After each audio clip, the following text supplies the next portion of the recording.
Oui, Bart de Wever est Premier ministre de la Belgique, mais oui, il souhaitera toujours un peu plus de Flandre indépendante. La première. Je crois qu'à un moment donné, Bart de Wever a dû se rendre compte du caractère un peu illusoire, chimérique de ses rêves d'indépendance pour la Flandre. Les clés. La Belgique est pour lui un choix rationnel, subi, mais c'est pas un choix de cœur. Arnaud Royson. Bonjour à toutes, bonjour à tous et bienvenue dans Les Clés pour un épisode où l'on va décrypter la mue de Bart de Wever. L'homme fort de la N-VA, parti nationaliste, séparatiste, est aujourd'hui Premier ministre de la Belgique fédérale. A-t-il alors abandonné son combat pour une Flandre indépendante ? Est-il le Premier ministre de tous les Belges ? Ou bien a-t-il tout simplement changé de stratégie pour atteindre le même but mais par d'autres voies ? C'est la question que l'on va explorer dans ce numéro. La première. Les clés. Bon, tout d'abord, je tiens à vous remercier pour votre présence ici, nombreuse. Ce n'est pas la première fois que je m'exprime devant des milliers de personnes, mais c'est la première fois que je le fais en français, ce qui n'est pas mon point fort. Oui, merci.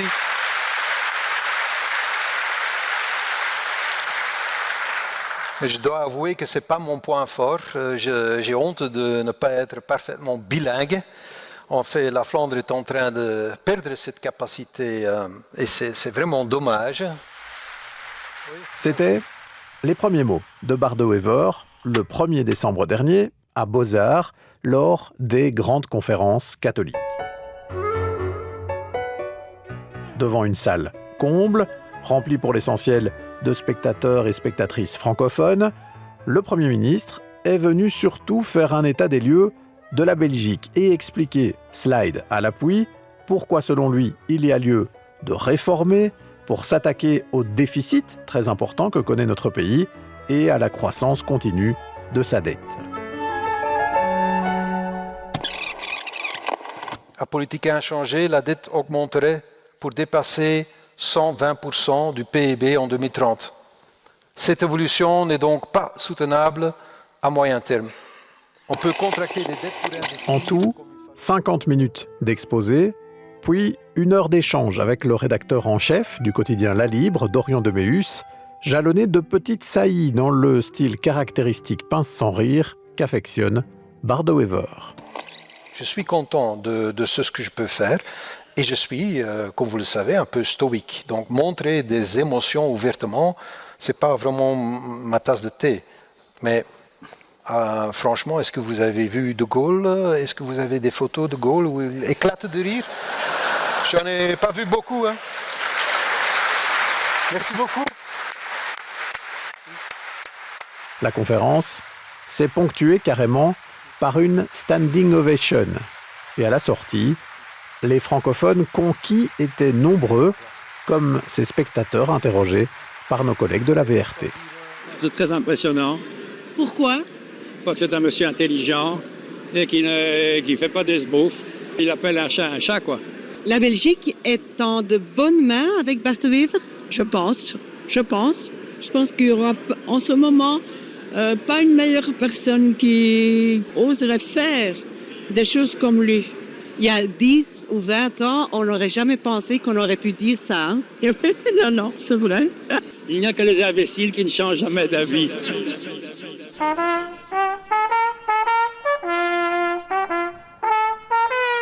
Effectivement, ces réactions ont de quoi surprendre. Surtout si l'on s'en réfère à l'image de Bart de Wever chez nous ces 20 dernières années. Le Bart de Wever qui débarquait devant les ascenseurs pour bateaux de Strépitieux avec plusieurs semi-remorques remplies de billets de banque pour symboliser les milliards de transferts de la Flandre vers la Wallonie. Le Bart de Wever qui, pendant les négociations d'une coalition orange-bleu en 2007 à Val-Duchesse, se félicitait du blocage politique au fédéral. On ne peut plus arriver à former un gouvernement belge. Pour moi, pas de problème, pas de problème du tout. C'est une période bonne pour moi, parce que chaque jour, il y a plus de séparatistes en Flandre. Le même Bart de Wever qui traitait aussi les Wallons de junkies drogués à l'argent public, vivant au crochet de la Flandre, et qui laissait planer le doute sur une possible alliance un jour avec le Vlaams Belang. Mais voilà, aux dernières élections, Bart de Wever a claqué la porte au nez du Belang. Il a pris le costume du gestionnaire raisonnable et rigoureux pour négocier un accord de gouvernement et endosser le rôle de Premier ministre, ce qui l'a conduit à même jurer fidélité au roi et aux lois du peuple belge. Alors, Bart de Wever a-t-il tourné le dos à son nationalisme ? Non. Il explique que ça reste son ADN politique, et quand notre confrère Dorian de Méhus le questionne sur le sujet, il explique que c'est le résultat des dernières élections qui l'a conduit à jouer la carte de la Belgique fédérale. En 2024, on a bien vu un résultat étonnant, et tout à coup, au fédéral, c'est possible de mener une politique de redressement économique. Donc il faut saisir cette opportunité. C'est Bismarck qui a dit la politique c'est l'art du possible et non du souhaitable. Donc il faut faire le faisable et pas attendre le souhaitable. Je pense que j'ai toujours dit, je ne suis pas un énergumène, je ne suis pas quelqu'un qui pense que la Flandre est un but en soi. Ce n'est qu'un instrument pour servir à la démocratie, à la souveraineté du peuple. Et si on est capable de servir son peuple au niveau fédéral, il faut le faire. L'actuel Premier ministre belge garde donc bien les intérêts de la Flandre dans le viseur. Quand il parle de son peuple, on entend bien que c'est de la Flandre qu'il parle. Alors jusqu'à quel point Bart de Wever a-t-il changé ? Est-il le Premier ministre de tous les Belges ? C'est la question que l'on va explorer à présent.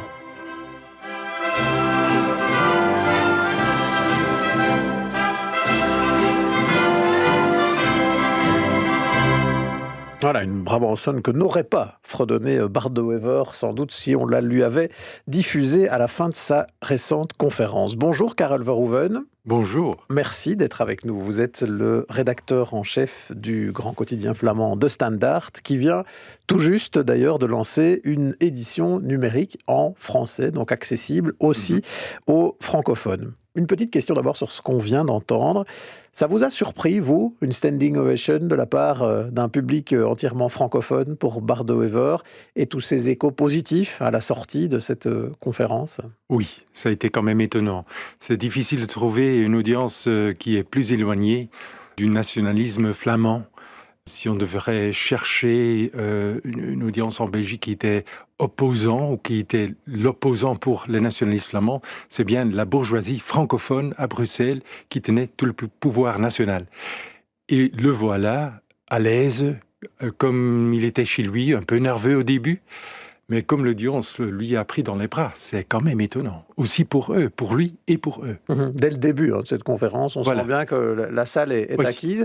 Vous expliquez ça comment, vous ? Qu'est-ce qui fait qu'aujourd'hui, chez ce public-là en particulier, parce que vous faites bien de le dire, c'est sans doute pas tous les francophones, c'est une certaine catégorie de population, c'est à Bruxelles, mais qu'est-ce que Bart de Wever parvient à toucher, à rassurer, à votre avis, chez ces gens-là, pour qu'aujourd'hui, ils estiment, sans doute pas tous, mais quand même certains qu'on a entendus, que c'est l'homme de la situation, que c'est le Premier ministre qu'il faut pour la Belgique aujourd'hui ?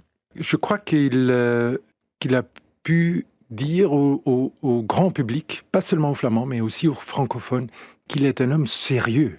C'est ça. Et il a changé. Il ne faut pas sous-estimer le changement qu'il a subi, même avant les dernières élections. Et aux nuits de cette élection, il a dit « Moi, j'ai une autre position maintenant. Mon parti a changé. Nous sommes dans un autre jeu. » Et je crois que les citoyens de la Belgique, pas seulement de la Flandre, ont bien compris que, oui, en effet, on avait besoin d'un tel homme politique dans la situation où on est. Conquis par son sérieux, par son franc-parler aussi, on l'a entendu plusieurs fois, on a entendu, il appelle un chat un chat. Ça, c'est le style Bart de Wever, j'imagine, depuis longtemps en Flandre, mais que les francophones découvrent sans doute. En Flandre, il était encore plus cassant. Et parfois plus amer. Il arrondit un peu les angles aujourd'hui. Ah oui, certainement. Il était en Flandre aussi toujours le Calimero. Il avait toujours, il y avait une opposition, il n'était jamais compris. Un peu en victime aussi, qui ne peut pas faire ce qu'il voudrait faire. De ses adversaires. Il a jeté tout ça. Il joue maintenant dans un niveau de Hahn, grand homme d'État. Et il s'est libéré de beaucoup de ses complexes. Il est maintenant le vainqueur. Il est un homme et un Premier ministre avec du pouvoir. Et on n'a pas vu ça en Belgique depuis beaucoup d'années. Vous citez Jean-Luc Dehaene, c'est une référence qui est faite depuis quelque temps maintenant. C'est une vraie référence pour Bart De Wever lui-même, Jean-Luc Dehaene, ancien Premier ministre du CVP à l'époque, parti devenu le CDNV, donc les chrétiens démocrates flamands. La presse utilise de plus en plus ce positionnement un peu dans une forme de filiation de Jean-Luc Dehaene. Est-ce que lui-même se réclame de ça ? Oui, il fait les allusions là-dessus. Pour lui, c'est très utile. D'abord, c'est pas l'idéologie de Dehaene qu'il réclame, c'est plutôt la place dans le panthéon belge, politique belge. La stature d'homme d'État. La stature de grand homme d'État qui a fait des travaux herculiens, qui a pris l'intérêt du pays en main et a fait avancer l'histoire. Donc, c'est sa place dans l'histoire qui est important pour Bart De Wever. C'est ça, pour le moment, qui le guide. Et c'est à cet aspect-là de Jean-Luc Dehaene qu'il veut se référer. Quand vous dites les grands travaux, c'est le moment où on a fait rentrer la Belgique dans la monnaie unique, notamment, ce qui a été aussi un grand travail sur les finances publiques à l'époque. Et on est un peu dans un contexte aussi où on doit faire beaucoup de boulot de ce côté-là aujourd'hui. Avec nous, Baptiste Tupin aussi. Bonjour Baptiste. Bonjour. Vous êtes journaliste politique ici à la rédaction. Vous suivez la politique nationale, la politique flamande aussi. Vous l'expliquez comment, vous, le fait qu'aujourd'hui, une partie, en tout cas, on ne peut pas dire que ce soit tout le public francophone, on n'a pas vraiment de sondage là-dessus, mais que quand même, une partie importante des francophones semble donner un vrai crédit aujourd'hui à Bart De Wever, à le reconnaître comme leur vrai Premier ministre, en étant beaucoup moins inquiet, on a l'impression qu'on ne l'était il y a quelques années par rapport au profil du personnage. Alors si on reprend ce public en particulier, celui des grandes conférences catholiques, oui, c'est un public francophone, oui, c'est un public belgicain, mais c'est aussi, et je ne veux pas faire de la sociologie de comptoir, mais probablement l'électorat du MR ou des engagés, il devait pas y avoir beaucoup d'électeurs du PS dans la salle. Et donc, c'est aussi un public qui adhère au discours socio-économique de Bart De Wever. Et là, il y a eu une grosse différence aussi lors des dernières élections. C'est qu'aujourd'hui, il y a quand même une majorité de francophones qui soutient cette majorité fédérale. Et donc forcément, si une partie des francophones qui est représentée majoritairement à la Chambre soutient ce gouvernement, il devient beaucoup plus difficile aussi de critiquer les positions socio-économiques qui sont celles de la NVA de Bart De Wever, là où c'était peut-être plus facile au moment de la suédoise, première expérience où la NVA est montée dans un gouvernement fédéral et où là, il n'y avait qu'un seul parti francophone à la table, qui était minoritaire. Aujourd'hui, ce n'est plus le cas. Il dispose d'une majorité francophone à la Chambre. Et puis, il y a effectivement ce changement de Bart De Wever. Il a changé plusieurs fois au cours de sa carrière. Il y a eu vous citiez le mot de mue tout à l'heure, et je crois que c'est le bon terme. Bart De Wever est capable de réinventer son personnage très régulièrement. Il y a eu le Bart De Wever que vous avez cité de Strépitieux jusqu'en 2012, un Bart De Wever volontairement provocateur. Et puis il y a un Bart De Wever après 2012 qui là change même physiquement, puisque c'est le moment où il maigrit très très fort. Il va utiliser d'ailleurs ce régime politiquement. Il devient bourgmestre d'Anvers à ce moment-là. C'est le Bart De Wever qui va accepter que son parti aille au fédéral lors de la suédoise. Mais à ce moment-là, il y avait toujours cette ambiguïté par rapport au Vlaams Belang qui faisait très peur côté francophone. Et à la veille des élections, cette ambiguïté-là par rapport au Vlaams Belang, il la casse entièrement. Il dit en fait, moi idéalement, s'il y a moyen de me passer du Vlaams Belang, je le ferai. Et je pense que c'est ça la dernière mue de Bart De Wever. Le Bart De Wever d'aujourd'hui qui est devenu Premier ministre, qui endosse cette responsabilité, cette figure d'homme d'État, comme vous l'avez dit. Et ça, probablement que ça participe aussi au fait de rassurer les francophones. Et puis, il y a un élément qu'évoquait Karel Verhoeven. On a un Premier ministre qui a du pouvoir dans le sens où c'est le chef de file du plus grand parti du pays, du plus grand parti forcément du coup de la coalition au fédéral. C'est un homme qui pèse dans un moment en plus où le contexte international est extrêmement chahuté. On voit ce qui se passe notamment à propos des avoirs russes qui sont en Belgique. Et c'est le moment d'ailleurs où il est le plus applaudi quand il fait cette grande conférence et quand il s'exprime pour défendre les intérêts de la Belgique sur ce dossier des fonds russes. Ça doit jouer aussi. On a un homme fort qui décide dans un gouvernement relativement homogène après une législature un peu compliquée, chahutée, chaotique avec la Vivaldi aussi. Il a effectivement une vraie légitimité, certainement en Flandre. Je pense que Bart De Wever a adopté une posture rationnel au lendemain des élections. Lorsqu'il dit la Flandre n'est pas un but en soi, et si je peux servir la Flandre à partir du fédéral, pourquoi ne pas le faire? C'est cette posture rationnelle que cela incarne. Qu'est-ce qu'il se dit au lendemain des élections? 1. Je ne dois pas gouverner avec le Vlaams-Belang. Ça n'est pas nécessaire puisque on ne forme pas de majorité côté flamand, donc ça ne sert à rien. 2. Je n'ai pas de majorité des 2/3 facile pour faire une réforme de l'État, puisqu'il aurait fallu associer le PS et l'Open VLD, qui sont à ce moment-là les grands perdants. Et 3, il se rend compte qu'il a en plus la possibilité de former un gouvernement avec les engagés et le MR, ce qui rend les choses beaucoup plus simples pour lui, parce que il va pouvoir mettre en œuvre plus facilement son programme socio-économique, qui est finalement le programme socio-économique que réclament les Flamands depuis de nombreuses années, et donc il va pouvoir servir cette Flandre depuis le fédéral, comme il l'a affirmé lors des grandes conférences catholiques. Carole Verhoeven. La relation avec Vlaams-Belang est quand même très importante. Et juste la semaine passée, au VRT, il y a eu une émission importante là-dessus. Émission intitulée 5 ans. Donc, ils ont fait une interview avec Bart de Wever fin de 2020. Et on lui a demandé qu'est-ce qui va se passer dans les prochains 5 ans avec vous, avec votre parti, avec Vlaams-Belang.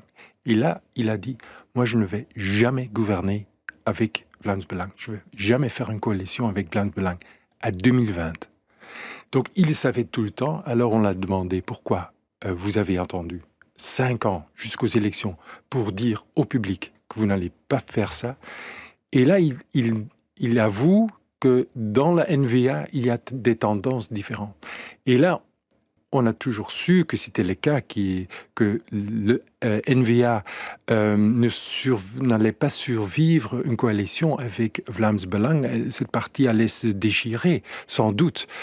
Mais pour lui, c'était un très grand soulagement que dans les élections de juin dernier, il a pu être le premier, le plus grand, battre le Vlaams-Belang. Pour lui, c'est très important. C'est une mission historique pour lui aussi. Et ça, c'est super intéressant, effectivement. Donc, c'est que dans sa tête, selon vous, Bart de Wever a toujours pensé qu'il ne fallait pas et qu'il ne voulait pas faire une alliance avec le Vlaams-Belang, mais que pour des intérêts même internes à la cohésion de son parti, il devait laisser planer le doute jusqu'à ce moment où il a pu vraiment clarifier la donne. Pour autant, maintenant, est-ce que Bart de Wever, selon vous, a tourné le dos au rêve d'une Flandre indépendante, d'une république flamande, demain, après-demain, plus tard dans l'histoire? Avec Bart de Wever, il ne dit toujours jamais. C'est caméléon politique. Donc, si les circonstances changent, lui, il va changer. Mais il a bien changé. Son but politique, le but de son parti a fondamentalement changé. Il faut voir dans 4 ans quelles seront les circonstances et quelles seront les opportunités. Pour lui, il était encore à juin de l'année passée, il croyait en début de mai qu'il allait perdre les élections, que c'était fini, sa carrière politique au niveau national était finie, qu'il allait se retirer à Anvers.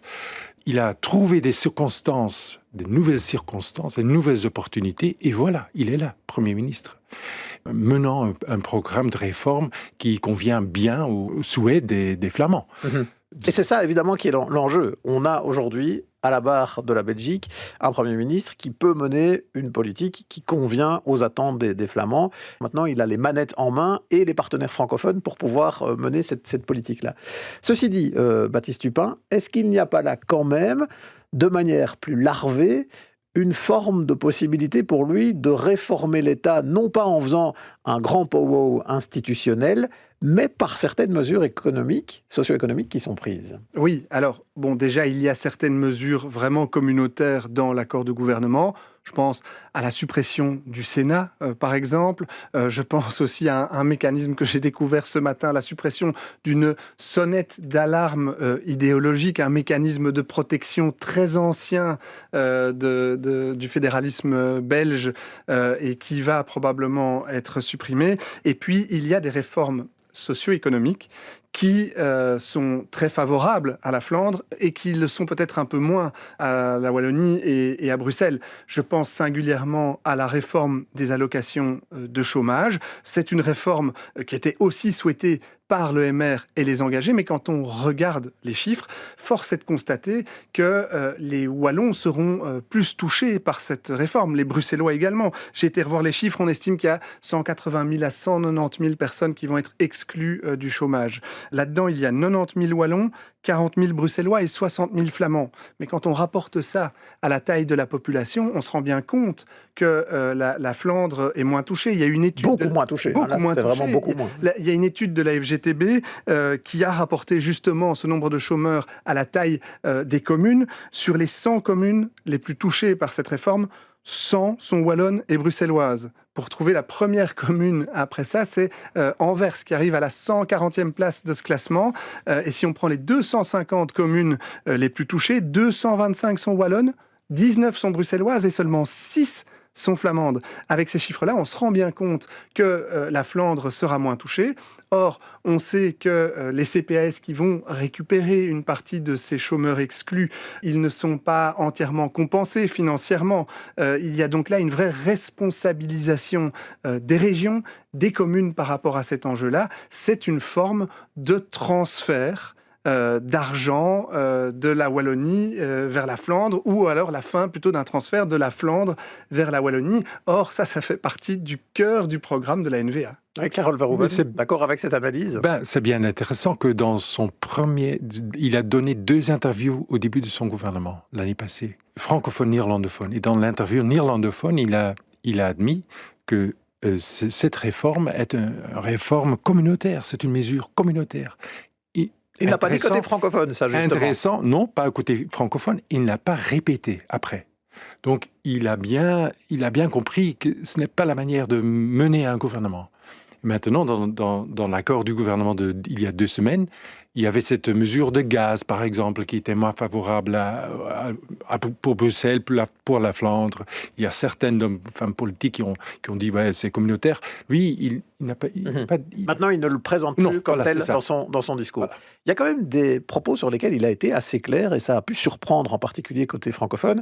C'est sur sa relation avec les Pays-Bas, son orangisme, comme on l'appelle. Et ça, on va l'explorer tout de suite en compagnie de Sarah Pousset.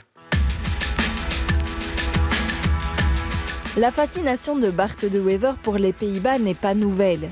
Au début des années 90, il avait déjà participé à l'organisation d'un congrès sur les grands Pays-Bas pour discuter d'un rattachement de la Belgique. Depuis, il s'est aussi exprimé à plusieurs reprises dans les médias à ce sujet. Au magazine Trends Tendance, il avait par exemple expliqué en 2021 qu'il était marié à une Néerlandaise et que son rêve serait de reproduire cette union mixte à l'échelle du pays. En concluant, je cite, « Si je pouvais mourir en tant que Néerlandais du Sud, je mourrais plus heureux qu'en tant que Belge. » Le ton est donné. Bart de Wever y voit aussi des avantages économiques. Il rêve par exemple d'une fusion entre les ports de Rotterdam et d'Anvers pour en faire une grande porte d'entrée pour le nord de l'Europe. Ces propos, il les a tenus avant d'entrer au 16 rue de la Loi. Mais comme il l'a expliqué en juin à la chaîne hollandaise NPO, la fonction ne change pas ses convictions. Je ne changerai jamais de conviction. J'ai seulement changé de fonction.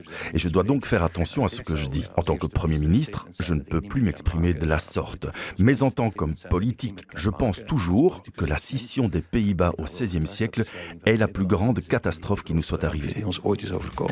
Cette déclaration, il l'a accompagnée d'une autre preuve de son orangisme, laissée cette fois dans le livre d'or de la famille royale néerlandaise. Le Premier ministre belge a en effet cité un auteur flamingant. Ici et là, ce sont les Pays-Bas. Une phrase qui est aussi utilisée par Voorpost, un groupe d'action nationaliste d'extrême droite qui revendique l'union des Pays-Bas, de la France et de l'Afrique du Sud. Baptiste Tupin, comment est-ce qu'on peut expliquer ce positionnement orangiste de Bart de Wever qui peut surprendre? Parce que là, on ne parle pas d'indépendance de la Flandre, pour le coup. Alors, je pense que cet orangisme, c'est aussi une posture intellectuelle qui est assez fréquente au sein du mouvement flamand traditionnel. Maintenant, c'est sans doute un sujet sur lequel Karel Verhoeven pourra mieux s'exprimer, mais la volonté de Bart de Wever aujourd'hui, c'est de tenter de dire que le nationalisme a changé. Il veut montrer un nationalisme plus mature, un nationalisme plus centré sur l'économie. Et pour moi, cet orangisme qu'il affiche volontiers, ça reste le seul paradoxe par rapport à cette volonté de montrer... Des gages donnés peut-être à une vision plus romantique ou historique. Exactement. Et donc, c'est à travers cet orangisme que je vois un paradoxe important dans le personnage de Bart de Wever.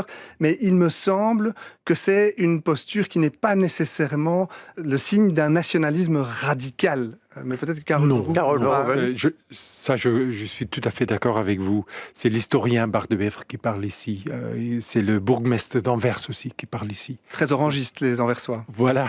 Et c'était le grand âge, l'âge d'or de l'Anvers, qui a été cassé. Donc, c'est plutôt un désir intellectuel plutôt que politique. En termes réels, il n'y a pas de partenaire aux Pays-Bas. Il n'y a personne. Il n'y a pas de projet politique pour reconstruire les grands Pays-Bas. Il n'y a pas de partenaire aux Pays-Bas pour discuter. Là, ils disent, mais c'est quoi cette rêve orangiste en Amsterdam? Ils ne savent pas ce qu'ils entendent. Donc, c'est plutôt un désir européen aussi. Il a refait cet orangisme dans Benelux, le rêve du Benelux. C'est un peu les Bourguignons aussi, quelque part, reconstruire le royaume des ducs de Bourgogne. Bourgogne, mais Benelux en termes de powerhouse européen. C'est le nœud central de l'Europe. Et pourquoi ne travailler pas ensemble? C'est alors Anvers en termes de port avec Rotterdam. Et on a cet axe économique, culturel ensemble. Ce qui transparaît en tout cas de ces analyses croisées, c'est que Bart de Wever est un animal politique à la fois très doué et très difficile à déchiffrer, qui a connu plusieurs mues pour épouser des circonstances politiques qui évoluent, mais sans jamais renier son ADN politique originel, forgé dans le nationalisme flamand. Alors, Bart de Wever sera-t-il un nouveau Jean-Luc Dehaene, un homme d'État pour la Belgique ? Ou bien n'est-ce qu'une phase transitoire parce qu'aujourd'hui, la Belgique est le meilleur véhicule qu'il a trouvé pour servir les intérêts des Flamands? L'avenir le dira sans doute. En attendant, on a essayé de vous donner quelques clés pour vous faire votre propre opinion sur le sujet. Merci à Karel Verhoeven, rédacteur en chef du Standaard, dont on rappellera cette belle initiative de proposer désormais chaque jour en ligne une sélection d'articles du quotidien en français. Merci à Baptiste Tupin de la RTBF, à Guillaume de Smet pour la réalisation sonore de cet épisode. À la préparation, il y avait Sarah Pousset et Arnaud Ruyssen. Et comme d'habitude, si cet épisode vous a intéressé, n'hésitez pas à le partager autour de vous.